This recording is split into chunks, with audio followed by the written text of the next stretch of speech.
We've heard a little bit already today about how important data is in marketing for the 21st century. And next up is a guy who really helped open my eyes to some of the importance of data and the ways that marketers who never previously had access to consumer data are gaining access to it today. David Williams purchased Merkle in 1988 at the ripe old age of 25. He was its 24th employee. He's now the chairman and CEO of a company that has 1,600 employees and is one of the industry's fastest growing agencies.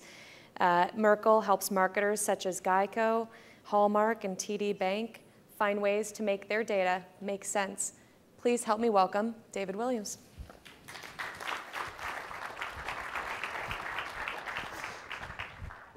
Okay, good morning. Thank you. Appreciate that. I'm going to take the next 15, 20 minutes here and give you a little bit of our context as a CRM agency on sort of the revolution we see going on in marketing today. And I use that word very purposely. And as was just said, I've been in this business a little over 20 years, and I haven't really seen, I've seen lots of evolution, but I haven't really seen the revolution yet. So just in that context, hopefully share some of our high-level thoughts and ideas there. Just for some quick context, as was just said, we're just, if you're not familiar with Merkle, we're about a 1,600-person company, about a $350 million business. Our clients, and we're very proud of the customer base we have. They include some of the strongest brands in the world, in our humble opinion.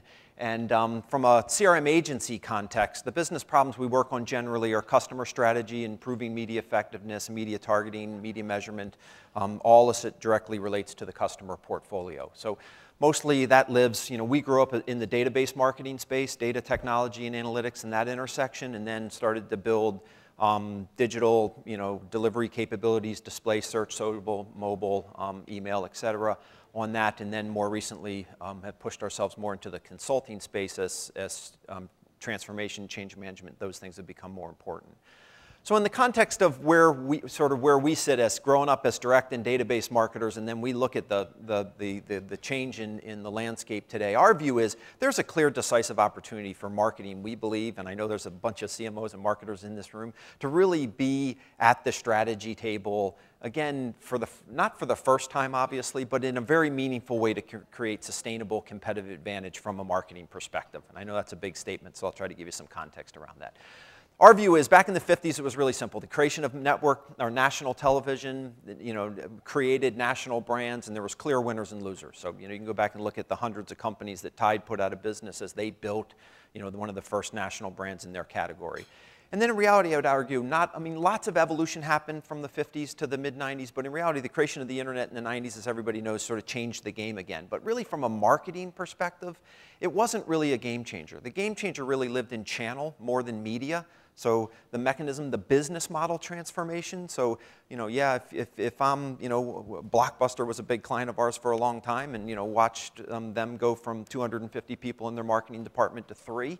And, so there was meaningful transformation that went there, on there in not such a positive way. And our view is this creation of the customer era or the consumer era and mass engagement through social networks primarily, we believe is another one of those game-changing opportunities. So our bet is that there's sort of contenders in that column, but my bet is if you went and talked to somebody like Borders Books, or you went and talked to Blockbuster, as I mentioned, they could turn the clock back, they'd do things very differently.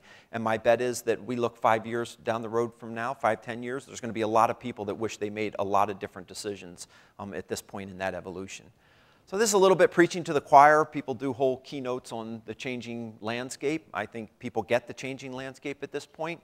Digitization, social networks, mobility are really the key drivers. Media, shift in media consumption, purchase behavior, mass consumer engagement, and then how people are responding. We have not seen so much attention in my 22 years in this business on trying to figure out what even the statement, putting the customer at the center of the strategy, even means.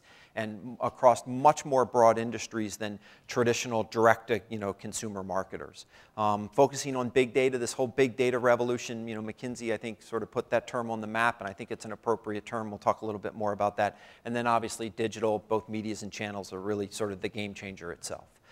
So for us, we think there's sort of the perfect storm in this context of CRM. And we actually at Merkle think CRM is a little bit of a loaded term. A lot of people think CRM is more about back office operations, and it meant Siebel a decade ago. In our view, CRM is really the context of influencing consumer behaviors to create better financial outcomes for the brand. That's really ultimately why we're all here. But we think the idea that the consumer's changing, the idea that this digital revolution is creating a ton of data, the intersection of those things we think creates a meaningful opportunity.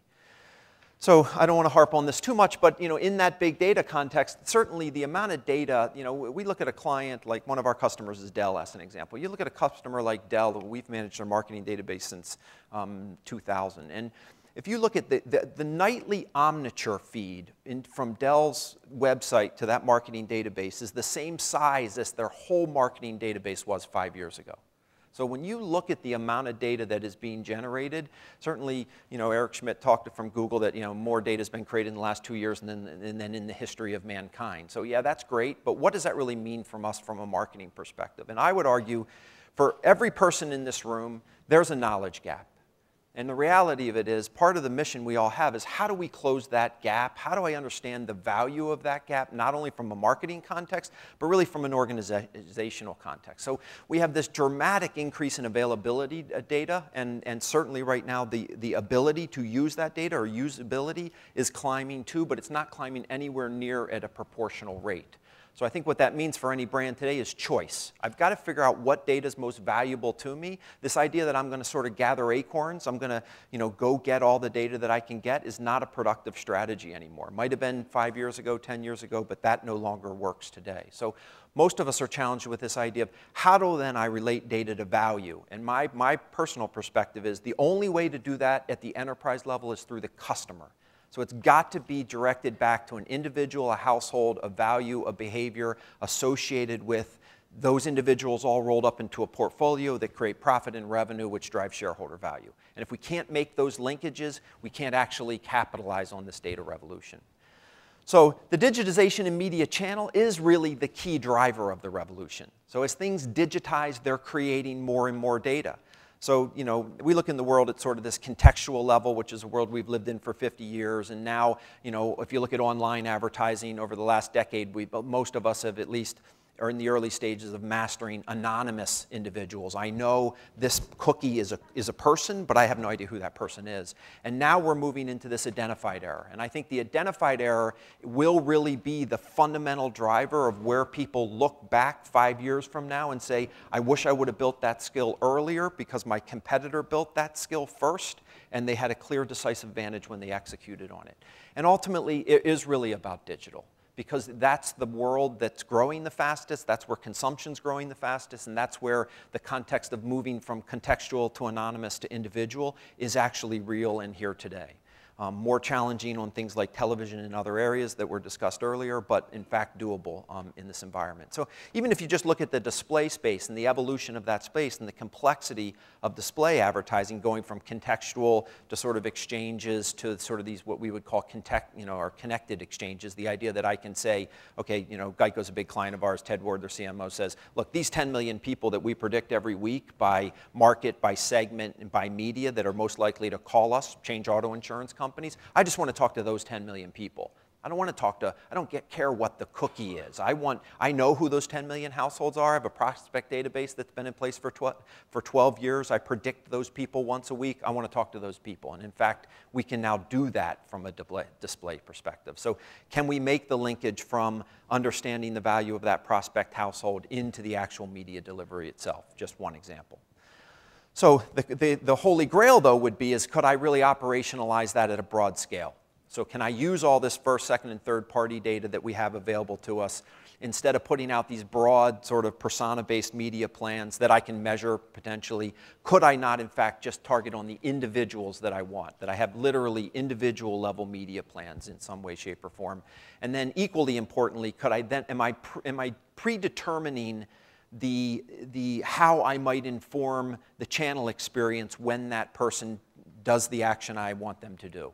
So have I made the linkage from if they're most likely to call the call center, how will I actually respond to that call center experience because I actually know who they are in the first place. I've been targeting them on the media side, and when they called, I actually can identify them at POS or whatever the situation is and give them a unique, personalized, customized experience. So ultimately, it's about how we make these linkages and scale. And in reality, this is really hard, but this is in fact where the world's going. And every media and channel is giving us the opportunity to better inform that experience at a household level. And these are just examples of how it could be done, whether you're talking about email or direct mail or your call center or point of sale or social or mobile. And you're going to keep adding media and channel experiences to this list over time as these things continue to digitize and as we can continue then to identify people or get them to self-identify in the experience itself. So how do we sort of compete in what we would then call this connected world? We sort of termed this term at Merkle called connected CRM. So this idea that we have a systematic way of serving and retaining high-value customers better than our competitors by delivering interactions that improve financial outcomes. Ultimately, in our observation in doing this for 20-some years, there's really 6 core competencies that people would need to possess in order to do this. One is the ability to manage a 360-degree view of the customer, which I think has sort of had me at hello at this point. Very rational statement. Who raises their hand and says, no, I don't think we should have a 360-degree view of our customer. I think it's bullshit.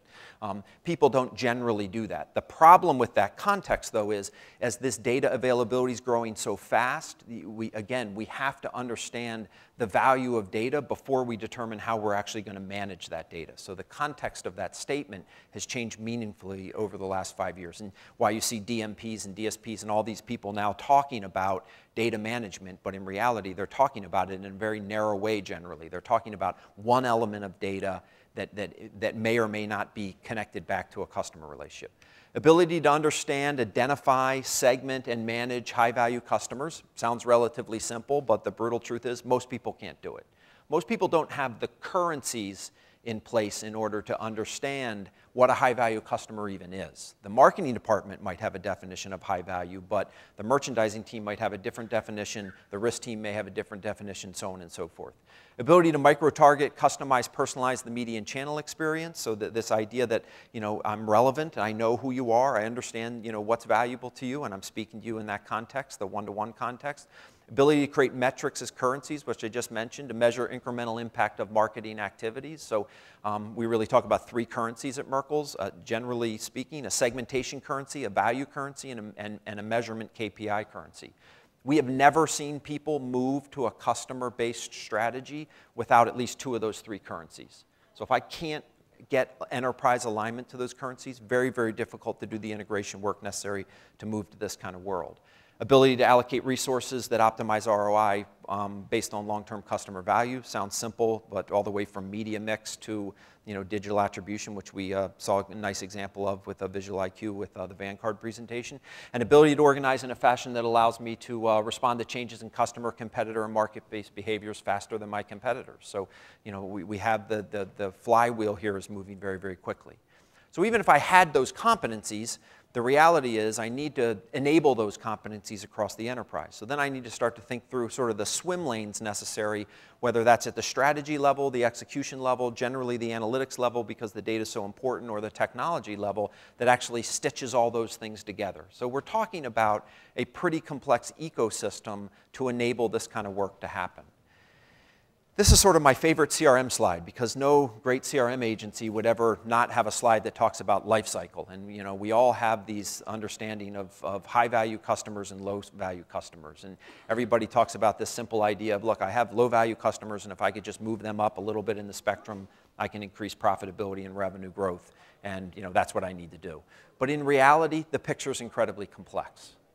So when we start to really step back and look at all the things that influence the value of a customer, most of the conversation revolves around media, but in reality, media is just one element of that conversation. And that media conversation is getting more complicated over time. So you think about the scale of media 10 years ago, Capital One's a client of ours, 10 years ago, they had 1,500 people just managing their direct mail team. 1,500 people internally managing just mail. These other medias didn't even exist. So when you just think of the complexity of managing a $1 billion spend or a $5 billion spend or whatever it might be in media and linking that to long-term customer behavior is challenging enough. But then we start to understand the perceptions of the brand and how those perceptions match to consumers' perceptions or behaviors over time, the value proposition and pricing strategies associated with it, the channel experiences and how those things influence it, the service or NPS scores that we heard about earlier, the sales channels, so on and so forth. So this is a highly complex landscape in our view. But ultimately, at the core, we need a consolidated view of the customer. And I think today, the big game changer is understanding how data ultimately will serve that consolidated view. And what we see is a lot of siloing that goes on out there. Today, to be able to do this kind of work, you generally need to be thinking of the data in 3 dimensions. You need to be thinking of the classic sort of marketing database CRM data, household level data, transactional level data, every service experience I've had with that individual, contact and promotional management, those kinds of things. I need to be thinking about an integrated media platform so that I can understand all media spend by geography or DMA or by household or by whatever those scenarios are, because the linkages and keys in that data is very, very different than that household data. And then this whole anonymous data, basically what we see online, before we go from an unknown consumer to a known consumer. So we really need to be thinking about 3 very broad data streams and ultimately how those data streams will link and the keys that we'll use to make those linkages to create value across that spectrum. But for each day that those 3 data streams don't exist is a day that I can't make the linkage, and until those things actually get linked, I can't link them to actual customer value. Therefore, I can't really operate at an enterprise level. And ultimately, we believe that will be the holy grail as we continue to look forward. This is just an example in the auto insurance space of what you could do with that data once you had it. So ultimately for us, we step back and really do think there's a revolution going on here. I think the competencies, there's sort of this convergence of competencies, the digital competencies, the technology competencies, the analytic competencies, the marketing strategy competencies, the creative and branding competencies. And we really think it's the organizations that figure out how to move from this sort of campaign mentality that we've all mastered so well into really putting a customer at the center of that business strategy competency. So ultimately, managing engaging customers, not campaigns, we think will be part of key to creating that competitive advantage. Digitization of media and channels and the big data revolution in marketing is a fact. We really think monetization will happen through an effective customer strategy or CRM strategy, if you will. And we're early in this journey, but we're in the accelerating stages of it. And we can certainly see best-in-class examples of where people are pushing through this, and we can see the actual impact in market of what's happening to them compared to competitors in similar markets. So with that, hopefully I at least sparked some thoughts or interest in sort of our perspective on big data, digital, and CRM, and we certainly appreciate the opportunity to be here. So thank you. Thank you.